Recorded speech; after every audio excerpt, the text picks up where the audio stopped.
Magandang araw mga kapatid, Noxky Vlog. Andito tayo ngayon sa Honda Motorsports, Florida Blanca para dito sa bagong-bagong Honda Beat 110 version 3. Ayan, meron ng available dito. Ito yung 50th anniversary edition. Kaya tara, samahan nyo ako na tingnan natin at alamin natin yung kanyang price and installment. So stay tuned po. God bless.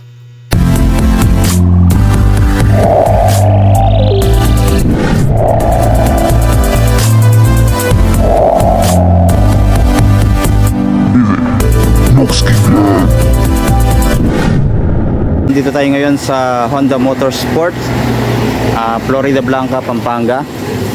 Along the highway lang to mga kapatid, no? Purokwan, Barangay Babical. Katapat lang din siya ng Superbikes saka Motoposh. Ayan. Tapos katabi lang din ng Motorstar dito. Ayan. So eto, meron na dito mga kapatid na available na unit ng Honda Beat version 3. Yan yung bagong-bagong nilabas ngayon. Ang unang nirelease pa ng Honda Philippines ay itong 50th anniversary na edition. Pareho siya nung sa Honda Click 125 na 50th edition yung nandun mga kapatid, no? So ipipicture din natin yun. So dito tayo mga kapatid dahil ito yung bagong-bagong upgrade na ginawa ng Honda dito sa Honda Beat 110. Dahil unang-una nabago na yung kanyang design sa kanyang front. Tapos ang kagandahan nga ay LED na po yung headlight na ito. Ayan o, naka-split type na siya. Yan yung kanyang high and low. Napakaangas ng forma. Para siyang kahawig nung sa Honda Click dati na version 1. Sa mga nakakita nun mga kapatid, comment ka kayo kung parehas nga ba, no? Pagdating naman dito sa may kanyang signal light, naka-halogen bulb pa rin tayo dito. So ayan, ano. Tapos dito sa kanyang head ay ito, napakaganda na rin ng upgrade na iba na rin compared mo doon sa dati. Meron din siya dito ang mini visor na kulay glossy black, then may tatak ng Honda, then glossy blue yung pinaka head niya dito mga kapatid. Yan, tapos pagdating dito meron siyang matte black, tapos glossy white, then may beat dito. Tapos yung decals niya, ayan, red and blue. Then may 50th anniversary logo dito sa may harapan. Meron din dito sa may gilid, ito yung Honda na decals niya dito. Then 50th anniversary. So ayan, kita natin.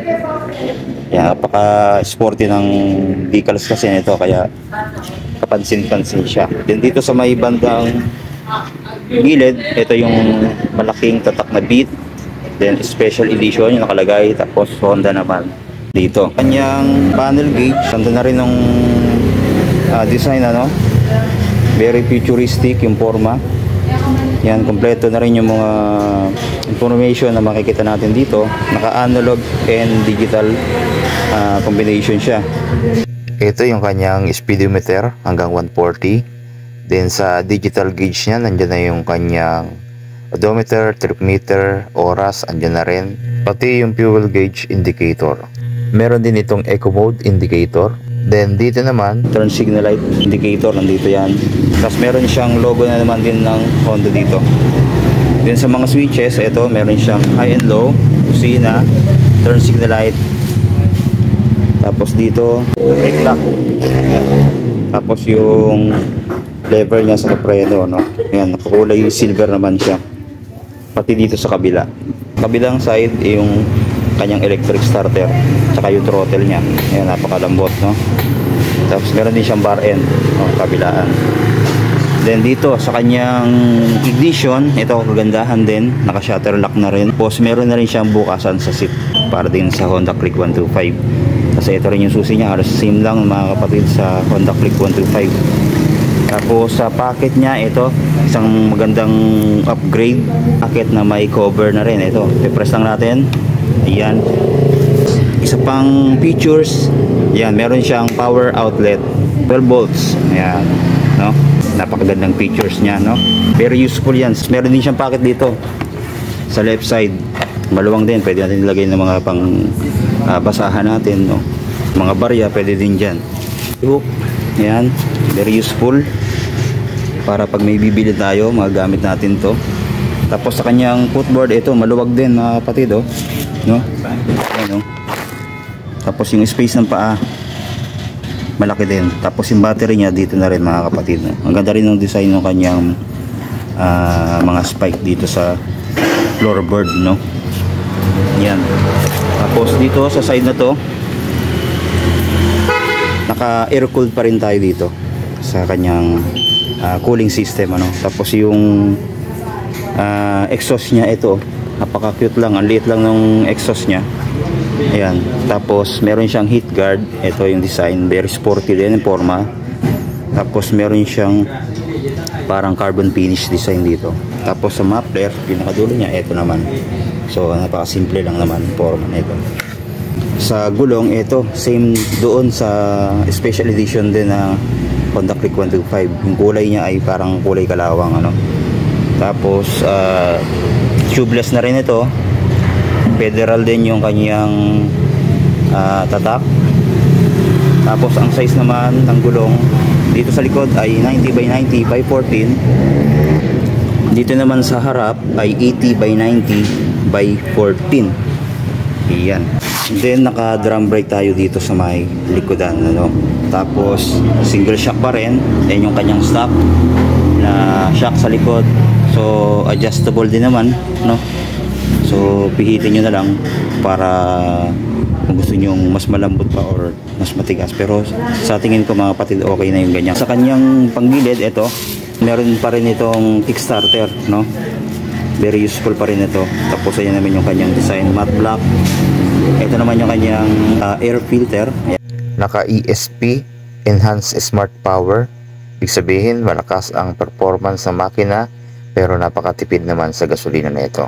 Din sa foot decks, ito ganun din, same sa 125, nag-flip din, then may goma rin dito.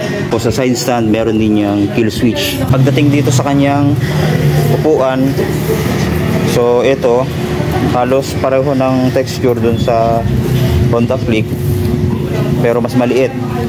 Saktuhan lang din yung lambot ng kanyang foam. Ayan. Tapos dito sa kanyang grab bar, ayan, makita natin naka matte black. Tapos nababalutan siya ng goma kaya makapit sa kamay pag hinawakan natin. So ayos na ayos to. Pagdating naman dito sa kanyang taillight, new look na rin at sporty na rin ang dating. Saka LED na rin itong taillight niya, no? Malabo lang yung hindi siya masyado makita, no? Yung signal light ay halogen bulb pa rin tayo dito, no? Sa fender, malapad yung fender nito, tapos mahaba din. Meron din siyang ilaw dito sa may plate holder, then reflector naman dito.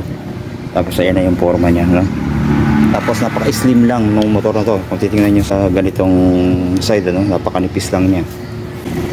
Harap, eto, naka-disc brake tayo dito. Ayan yung kanyang disc brake, ayun lang na bilog. Ang kanyang caliper ay Nissin ang tatak, then single pot naman ito. Telescopic fork pa rin tayo dito na kulay matte black. Yun yung maganda, no?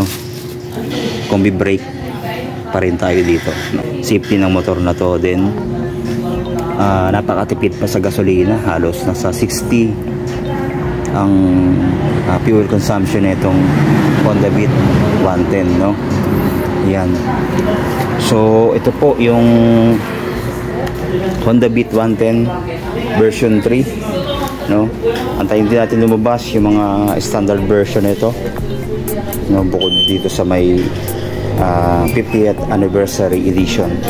So ayan, available na yan dito sa Honda Motorsport Florida Blanca, Pampanga. Sa mga naghahanap, ano, meron na kayong makukuhang unit dito. So apply na kayo, then hanapin nyo lang sila sir, ma'am dito sa Florida Blanca branch. So ayan, marami pa silang mga available na units dito. Ayan, mga Honda PCX 160,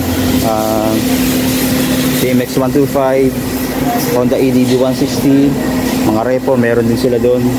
Tapos ito Honda Click 160 meron sila, tsaka iba pang unit, no? Tapos antayin din natin yung yung PCX na kulay pula. So wala pa ngayon, antayin natin na dumating dito para feature na rin natin. So ayan lang po, maraming salamat sa panonood. Then God bless po. Stay safe always.